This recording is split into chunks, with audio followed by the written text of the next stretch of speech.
Audio Jungle.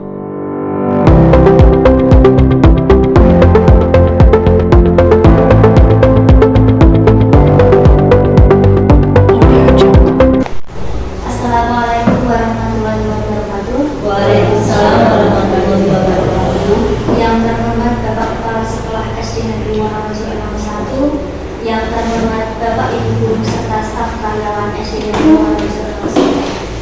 Pertama-tama, marilah kita panjatkan puja dan puji syukur atas kehadiran Allah Subhanahu wa Ta'ala karena berkat rahmat dan hidayahnya sehingga pada pagi hari ini kita dapat berkumpul dalam keadaan sehat walafiat tanpa suatu halangan yang berarti.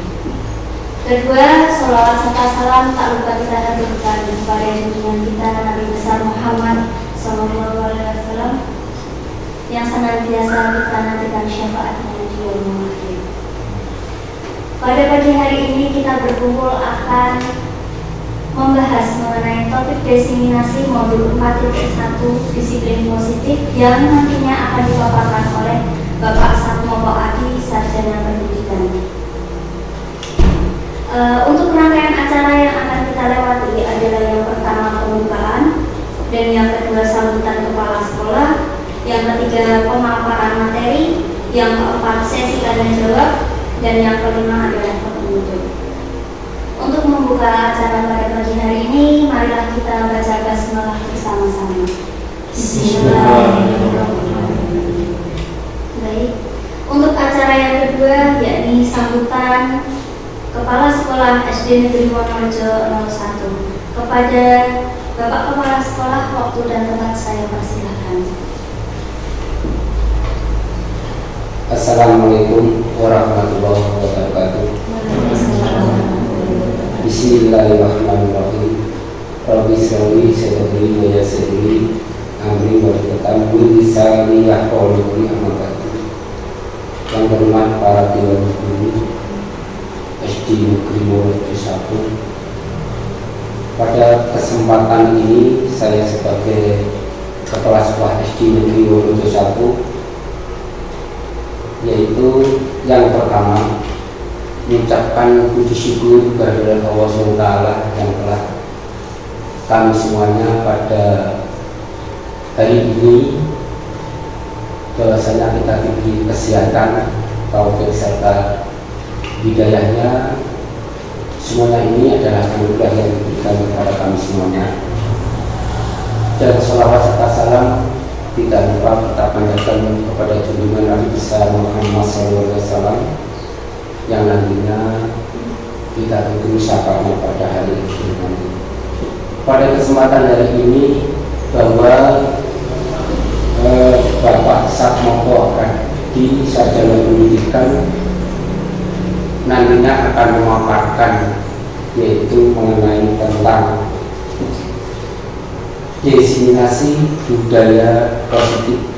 Makanya ilmu yang disampaikan nanti agar kedepannya bisa untuk bermanfaat kepada peserta didik kami dan bisa sebagai untuk budaya pada anak peserta didik kami menjadi anak yang baik, karena saat ini anak kami sangat kemerosotan mengenai yaitu budaya yang ada, karena pengaruh dari lingkungan maupun majunya iptek yang pada akhir ini. Dan alhamdulillah kesempatan pada hari ini yaitu Bapak Satmoko nanti akan memaparkan supaya nanti bisa bermanfaat pada kami semuanya dan khususnya kepada anak didik kami nanti akan menjadi anak dan sebagai generasi penerus bangsa, menjadi anak yang kita inginkan bersama. Yang selanjutnya mengenai materi tentang budaya positif ini, yaitu untuk menangani tentang yaitu dampaknya kenakalan kepada anak-anak dan peserta didik saat ini.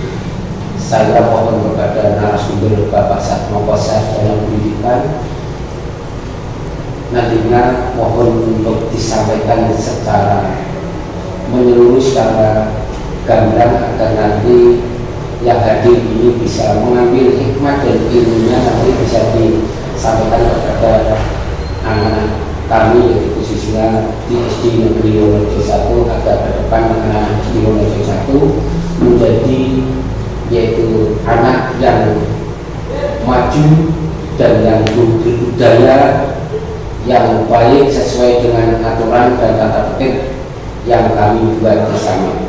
Karena itu yang saya sampaikan, apabila ada tata tutur saya yang kurang runtut dan kurang berkenan, bila para hadirin semuanya memberikan maaf kepada saya sebesar-besarnya. Akhir kala, wassalamualaikum warahmatullahi wabarakatuh. Terima kasih kepada Bapak Sekolah atas sambutan yang telah diberikan. Acara selanjutnya yakni pemaparan materi diseminasi 4 indeks 1 mengenai disiplin positif yang akan dipaparkan oleh Bapak Sarmo Adi Sarjana Bidang. Waktu dan tempat mohon untuk saya. Terima kasih. Selamat pagi Bapak Ibu semuanya.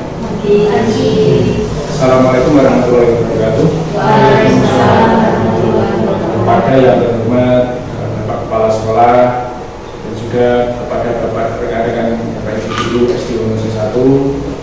Alhamdulillah pada kesempatan pada hari ini kita bersama bisa berkumpul dalam acara diseminasi tentang budaya positif yang nantinya akan kami paparkan.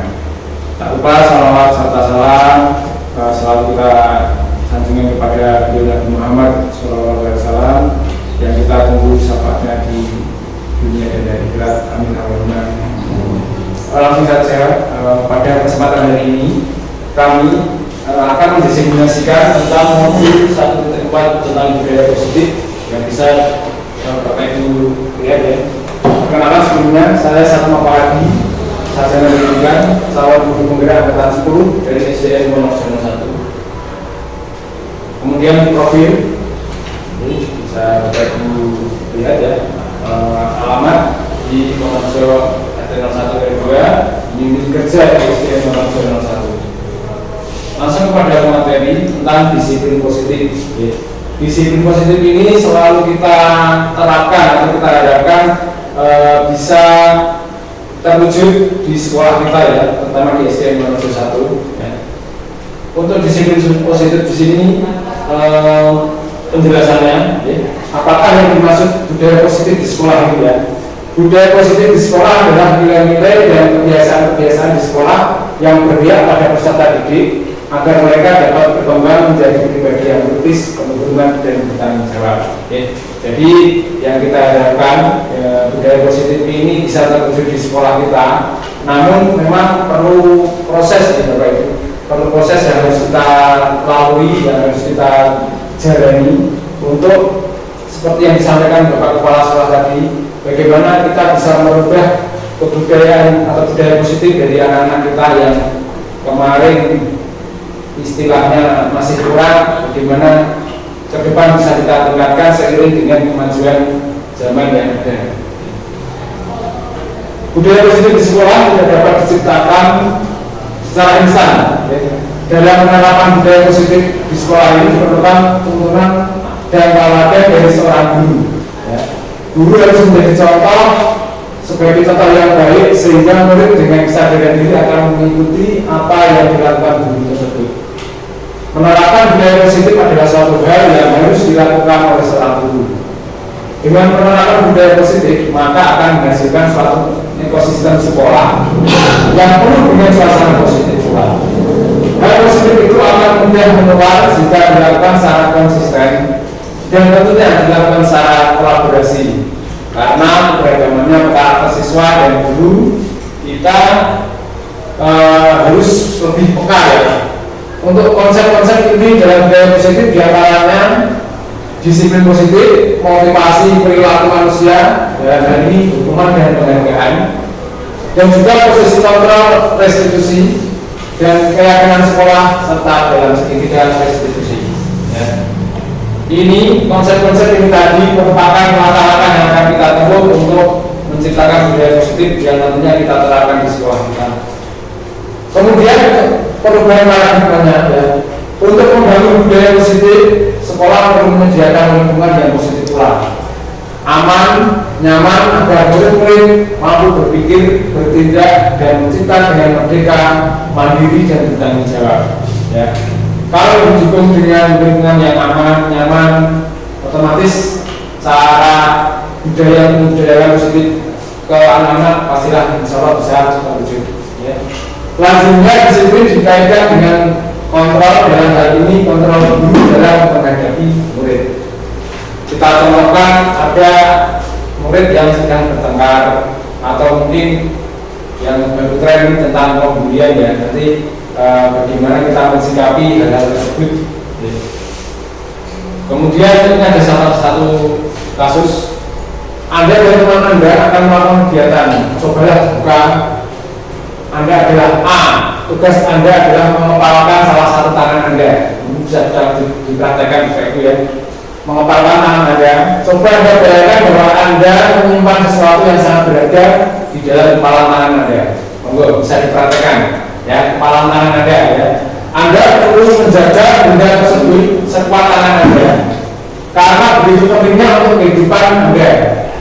Tugas rekan Anda adalah mencoba dengan berbagai cara untuk membuka kepala tangan Anda. Bisa dipraktekkan dengan sebelahnya, mungkin buku atau ya. Nah, yang tadi keyakinan kepala tangan Anda sebagai tangan Anda akan teman Anda akan membujuknya untuk bisa membukanya. Nah, mencoba dengan segala cara untuk membuka kepala tangan Anda.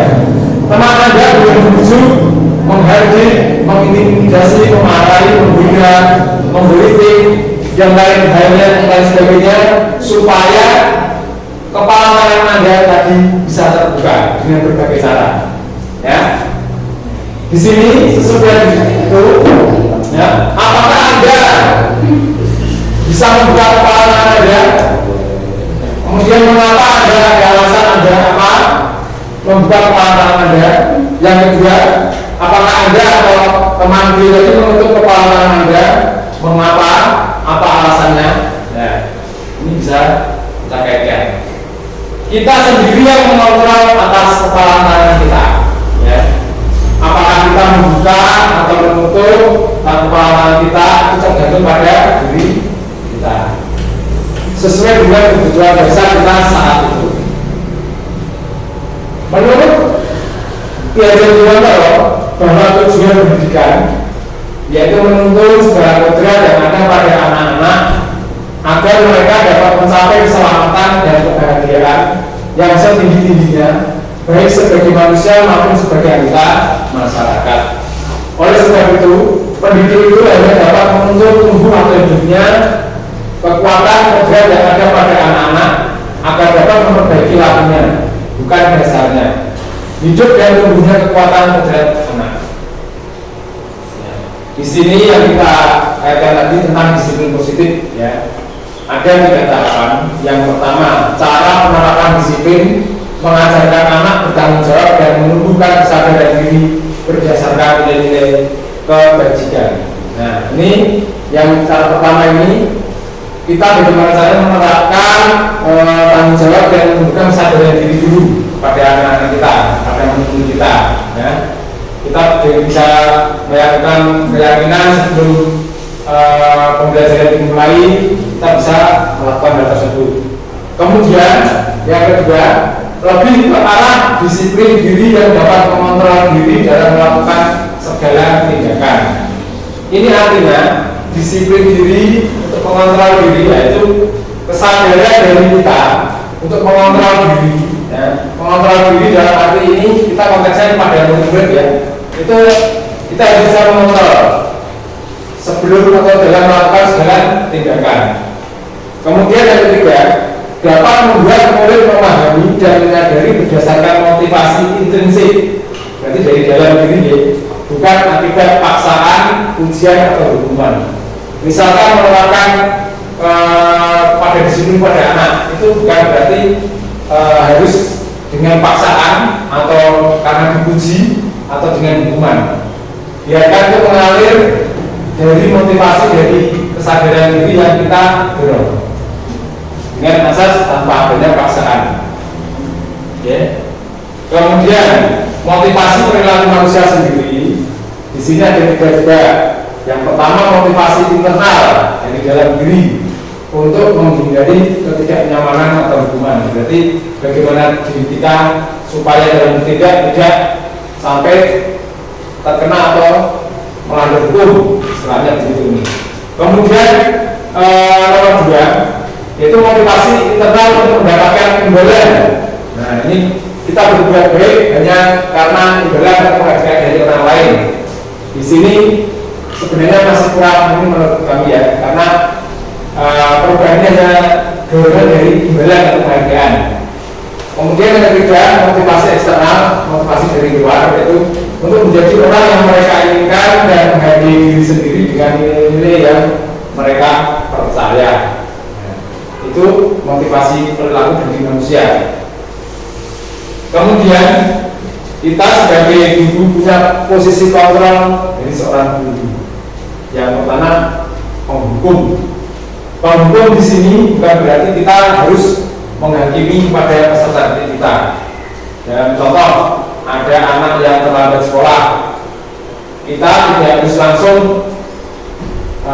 memberikan hukuman anak tersebut. Kita perlu cari tahu kenapa permasalahannya, kenapa bisa sampai terlambat sekolah. Itu contoh kecil. Yang kedua, membuat rasa bersalah. Kita sebagai guru haruslah bertindak adil.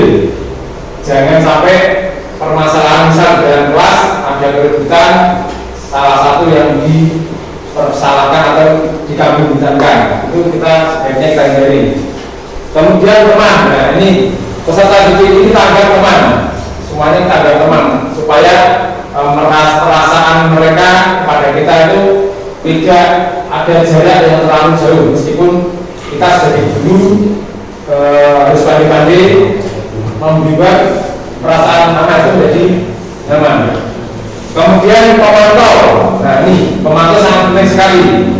Banyak kejadian yang ada di kelas, mungkin anak sedang ramai atau bertengkar atau gimana, itu yang perlu kita pantau sejauh mana anak-anak tersebut jangan sampai ada hal-hal yang sangat membahayakan, perlu kita pantau. Kemudian ini ada 5 posisinya tadi, 5 posisi kontrol yang di awal tadi sudah saya sampaikan penjabarannya ya. Di situ ada penghukum, contohnya menghadik atau memukul dan sebagainya. Pembuat merasa bersalah, itu tadi ada satu permasalahan, jangan hanya salah satu anak itu yang disalahkan. Kita perlu tahu akar masalahnya bagaimana. Yang teman tadi ya, ini membuat murid-murid kita semua sebagai teman kita, sebagai teman dekat kita. Jadi mereka tidak akan sanggup untuk dalam bercerita permasalahannya. Pemantau tadi itu kita bisa memantau atau menghitung atau mengukur sampai berapa jauh tingkat permasalahan yang ada. Kemudian yang terakhir tadi manajer ya, manajer itu kita sebagai guru dalam satu kelas itu sebagai pimpinannya, ya, sebagai guru sebagai pimpinannya seorang yang baik untuk murid-murid kita. Ya. Kemudian ini ada pernyataan, terus siapa yang mengatakan? Ya. Yang pertama, saya kecewa sekali dengan kamu. Di sini siapa yang mengatakannya itu pembuat yang merasa bersalah, membuat orang yang merasa bersalah tadi. Ada perkataan saya kecewa sekali dengan kamu. Nah, kamu dalam artian menunjuk salah satu anak. Ya. Itu efeknya atau siapa yang mengatakan itu membuat orang merasa bersalah.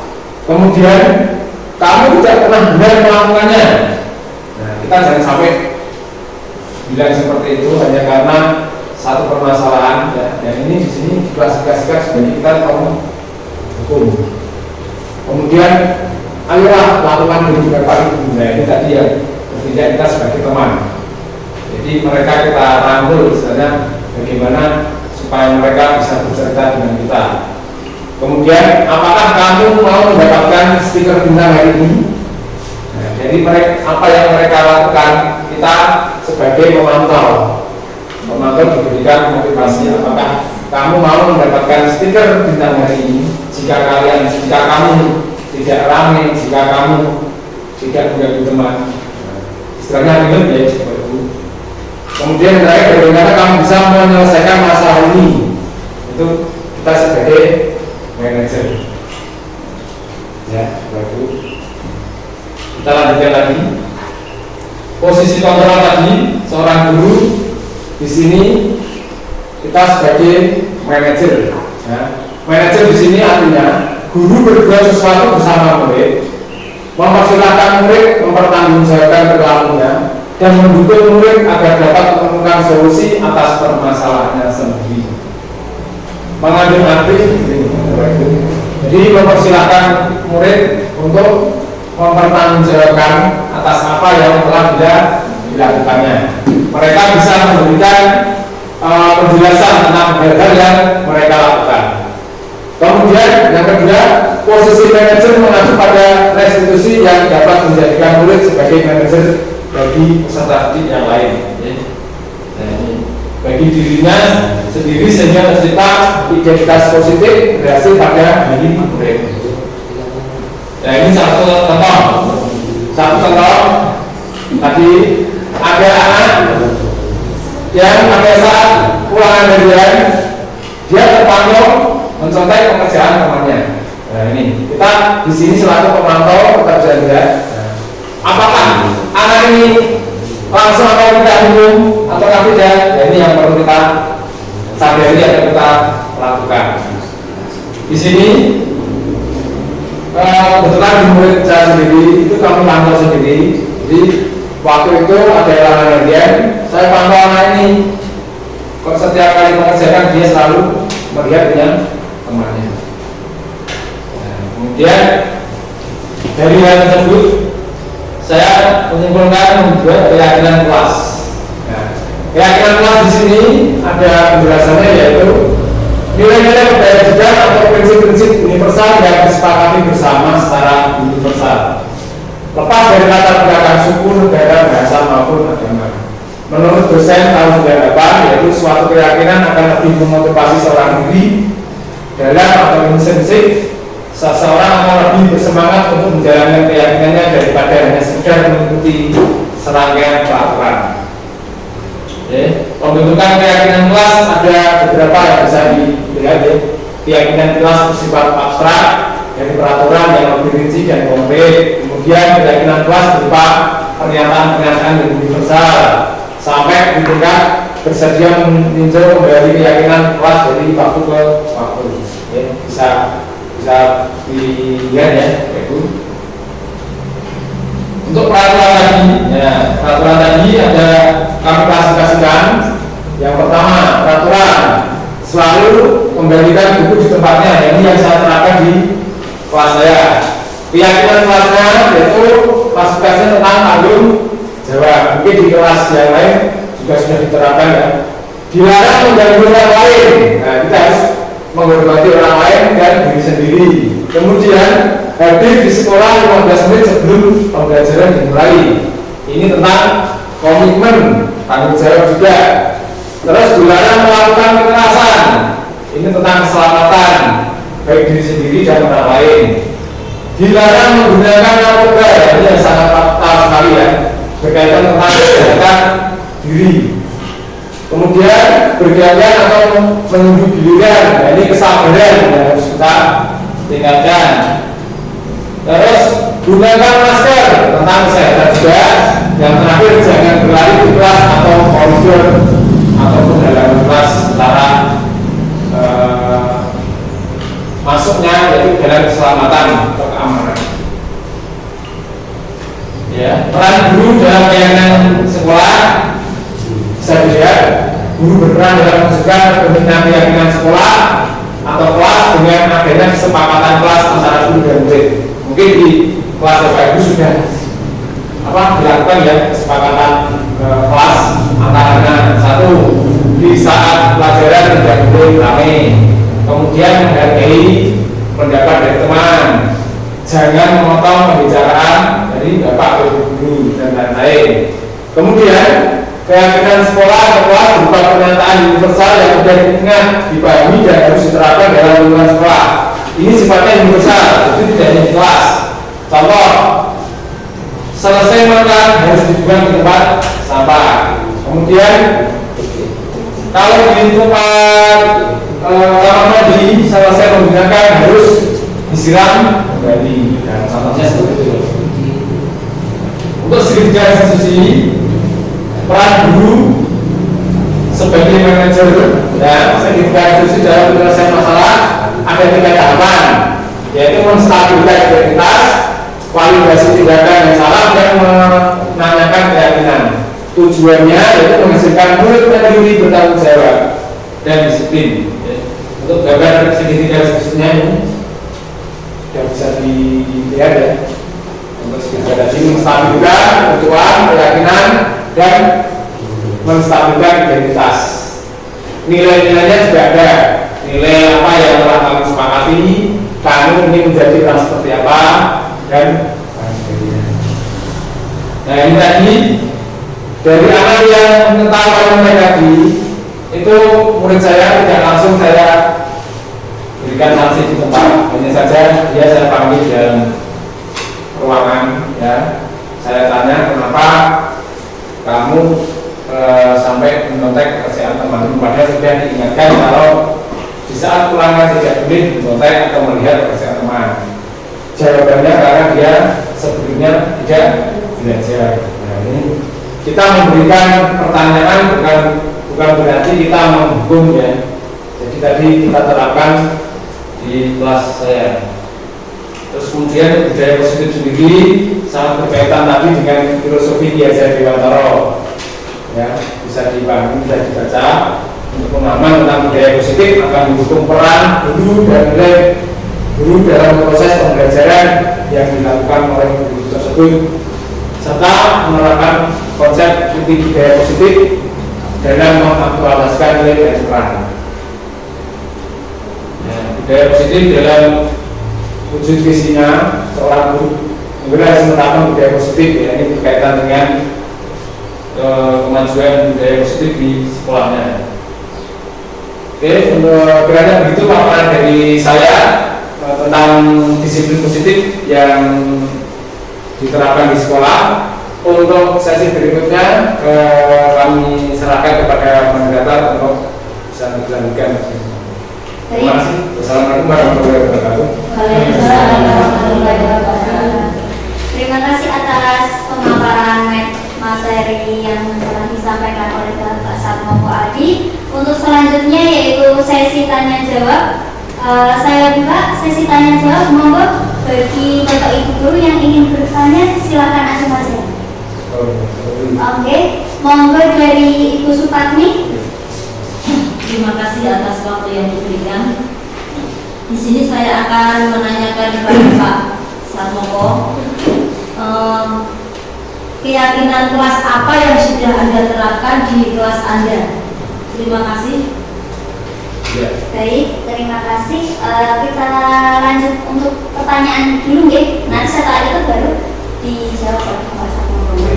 Untuk pertanyaan kedua, monggo siapa lagi yang ingin bertanya? Oh, Bu Amel, monggo. Mohon izin bertanya, Ya. apakah paparan tersebut dapat diterapkan di sekolah kita? Sedangkan sekolah kita banyak permasalahan kecil yang terjadi. Terima kasih. Oke, monggo lanjut Bu Eti. Ya, terima kasih. Dari paparan yang sudah disampaikan tadi kan terdapat anak yang bermasalah ya Pak ya. Misalnya itu tadi mencolek. Nah, yang ingin saya tanyakan itu bagaimanakah peran guru dalam menangani anak yang bermasalah tersebut? Terima kasih. Baik, monggo. Ini saya akan menanyakan bagaimana cara penanganan anak yang terlambat masuk sekolah itu, bagaimana caranya. Dan terima kasih. Ya, terima kasih atas pertanyaan dari Bapak Ibu guru. Kita lanjut Pak Moko. Pertanyaan yang pertama dari Bu Patmi itu apa keyakinan kelas yang sudah Anda terapkan di kelas Anda? Monggo Ya, silakan. terima kasih. Pertanyaan dari Bu Supatmi akan saya jawab. Ya, keyakinan kelas yang sudah saya terapkan di kelas saya pertama yaitu tadi ya seperti yang sudah saya tampilkan, keyakinan di kelas saya kelas 2 itu yang pertama dalam pembelajaran sebelum kita membuat keyakinan sudah kita membuat kesepakatan itu. Dalam satu pertemuan sebelumnya saya sampaikan kepada anak-anak atau peserta didik sebelum mulai pembelajaran hari itu, contoh hari Senin ada 2 mata pelajaran. Sebelumnya saya mengumumkan tentang kesepakatan kelas yang harus kita buat, yang harus kita sepakati. Yang pertama, tidak boleh ramai saat pelajaran akan berlangsung. Kemudian harus menghormati apa yang disampaikan oleh Bapak Guru. Kemudian harus menghormati pendapat dari teman-teman yang lain jika nantinya ada pertanyaan atau soal atau tugas yang diberikan oleh Bapak Guru. Untuk keyakinan tersebut, untuk keyakinan tadi sudah saya terapkan meskipun perlahan-lahan ya, prosesnya perlahan-lahan karena memang memegang anak kelas 2 itu sedikit berbeda dengan kelas yang atas yang harus perlu ekstra perhatian ya, karena memang tahu sendiri karena masih anak-anak mereka sifat bermainnya itu masih banyak. Kalau di kelas 2, kelas 1 juga sama. Untuk keyakinan tersebut, keyakinan kelas tadi yaitu salah satunya meyakinkan kepada peserta didik atau anak-anak untuk tetap fokus dalam belajar dan juga harus konsentrasi, tidak boleh ramai, harus menghormati Bapak Guru dan yang lain-lain. Karena itu dari jawaban dari kami. Apabila nanti kurang bisa ditambahkan dengan pendapat yang lain. Terima kasih Pak. Oke. Terima kasih Pak Satmoko atas jawabannya. Bagaimana Pusatnya? Ya. Oke, mungkin kita lanjut ya untuk pertanyaan yang kedua dari Bu Amalia. Apakah paparan materi tersebut dapat diterapkan di sekolah kita? Bagaimana Bapak Satmoko? Ya. Terima kasih Bu Amel, sangat bagus sekali. Jadi paparan materi dari awal sampai akhir ini kita berusaha ya. Sepertinya atau semangat kita sebagai guru, apalagi kita semua masih muda-muda semua ya. Insya Allah dari materi yang saya sampaikan kita berusaha mencoba apa yang ada dalam materi saya ini tentang disiplin positif nantinya kita akan terapkan bersama-sama dari kelas 1 sampai kelas 6 per kelas atau nanti menyeluruh dari elemen dari guru apapun juga kita berupaya keras atau berusaha meskipun semuanya itu tidak bisa mustahil, harus berproses perlahan-lahan untuk meyakinkan agar peserta didik kita menjadi lebih baik. Itu. Oke. Terima kasih Bapak Satmoko. Bagaimana? Cukup? Oke. Kita lanjut pada pertanyaan ketiga dari Ibu Eti. Bagaimana peran guru dalam menangani anak yang bermasalah Pak Satmoko? Ya, terima kasih Bu Eti. Tadi sudah saya contohkan sedikit penanganan permasalahan tentang anak yang mencontek. Ya. Itu mereka dia memang tidak seperti biasanya. Padahal anak itu biasanya juga bisa. Hanya saja waktu saya perhatikan saat ulangan matematika itu dia tidak percaya diri. Alhasil dia melihat pekerjaan milik teman sebelumnya. Kemudian saya pantau sampai selesai pembelajaran baru satu-satu saya panggil pagi harinya. Saya panggil, saya tanya kenapa kamu bisa mencontek padahal biasanya tidak. Ternyata memang ada permasalahan dia tidak belajar sebelumnya. Ya, itu saya terapkan tidak hanya satu contoh itu, jadi yang lain juga masih ada tentang mungkin anak yang ramai, tapi saya tidak sampaikan itu. Terima kasih. Oke, terima kasih atas jawabannya Pak Satmoko. Bagaimana Bu Eti? Boleh menyangka sedikit? Ya. Oke, monggo. Dari tindakan atau upaya yang telah dilakukan itu, apakah sudah ada dampaknya Pak? Oh iya. Dari yang saya lakukan kemarin itu kebetulan saya pantau dari hari berikutnya ternyata anak itu sudah ada perubahan yang meskipun tidak seketika ya sempat sekali dua kali anak itu diulang kembali, cuma begitu dia mungkin ingat tentang apa yang sudah saya sampaikan, akhirnya dia perlahan menyadari dan berupaya untuk tidak mengulanginya. Ya. Mantan, berarti bagaimana, ada tambahan lagi? Mungkin dari guru-guru yang lain? Sudah cukup? Lanjut ke pertanyaan keempat dari Pak Fandi. Bagaimana penanganan anak yang terlambat masuk di sekolah Anda? Ya, terima kasih sekali Pak Fandi, pertanyaan yang sangat menarik dan ini yang sering terjadi ya. Mungkin tidak hanya di kelas saya, di kelas yang lain juga pernah terjadi. Ya, satu ketika ada memang pembelajaran sudah dimulai, anak itu baru datang. Anak itu baru datang dengan dia terburu-buru, terlambat, bahkan tidak hanya sekali, 2-3 kali. Nah, biasa anak itu bilang kalau memang terlambat, saya persilakan duduk kembali. Kemudian di siangnya pada saat istirahat, memang anak itu saya panggil. Saya tanya kenapa kamu kok terlambat, sering terlambat kenapa? Ternyata setelah dia menjelaskan bahwa bahwasanya di rumah itu tidak ada yang membangunkan katanya, karena ayah ibunya berangkat pagi semua, yang ada hanya kakaknya yang juga sekolah di jenjang SMP, dan juga ada satu neneknya, itu pun sudah berulang kali dibangunkan, katanya tidak, dan alhasil anak tersebut bangun kesiangan. Nah, terus kemudian solusi saya yaitu tentang bagaimana biar anak tersebut tidak lagi terlambat. Saya terserah memanggil orang tuanya, saya beri pengertian kenapa anak ini sering terlambat. Taruhnya orang tua, dia sudah karena berangkat pagi, sudah masrahkan ke orang yang ada di rumah, tahunya itu berangkatnya tepat waktu, tapi ternyata tidak. Nah, akhirnya dari orang tua yang saya panggil, mereka sudah menyadari dan ke depan akan lebih perhatian kepada anak lagi. Itu Pak Fandi. Oke, terima kasih atas jawabannya Pak Sartoko. Bagaimana Pak Fandi?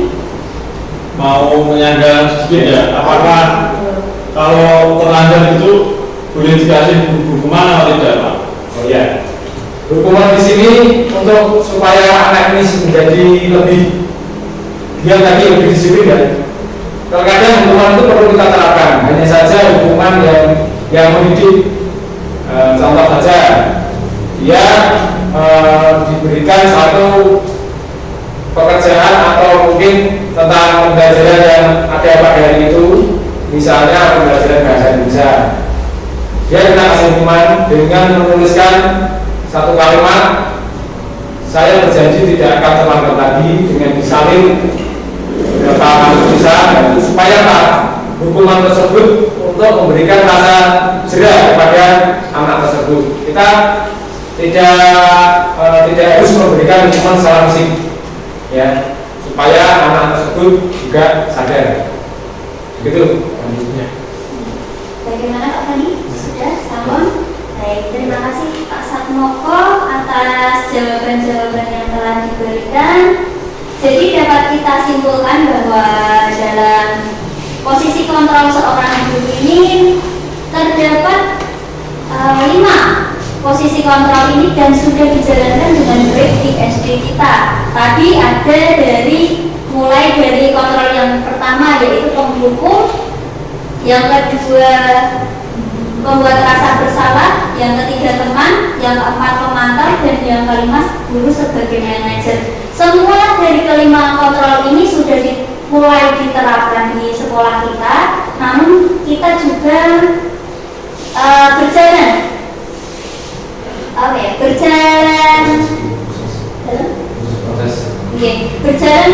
membutuhkan proses, karena memang tidak semua disiplin positif bisa kita jalankan secara langsung. Anak memiliki prosesnya masing-masing yang tidak bisa kita tuntut sedemikian rupa seperti kehendak guru, tapi sesuai dengan prosesnya secara perlahan dengan tujuan kita dapat menerapkan disiplin positif ini di sekolah kita. Mohon Pak Bapak. Baik. Terima kasih demikian tadi paparan dari kami. Apabila ada kurangnya kami mohon maaf yang sebesar-besarnya. Untuk acara selanjutnya kami serahkan kepada moderator. Terima kasih. Assalamualaikum warahmatullahi wabarakatuh. Waalaikumsalam warahmatullahi wabarakatuh. Terima kasih atas pemaparan materi pada pagi hari ini. Semoga materi yang kita dapatkan pada pagi hari ini dapat kita terapkan juga, nggih. Apa yang tadi sudah disampaikan oleh Pak Satmoko dapat kita terapkan di sekolah kita, sehingga materi ini memiliki manfaat yang berkelanjutan seperti apa yang sudah dituturkan oleh Bapak Kepala Sekolah tadi. Mungkin itu saja yang dapat saya sampaikan. Kurang dan lebihnya saya mohon maaf yang sebesar-besarnya. Bila itu taufiq wal hidayah. Wassalamualaikum warahmatullahi wabarakatuh.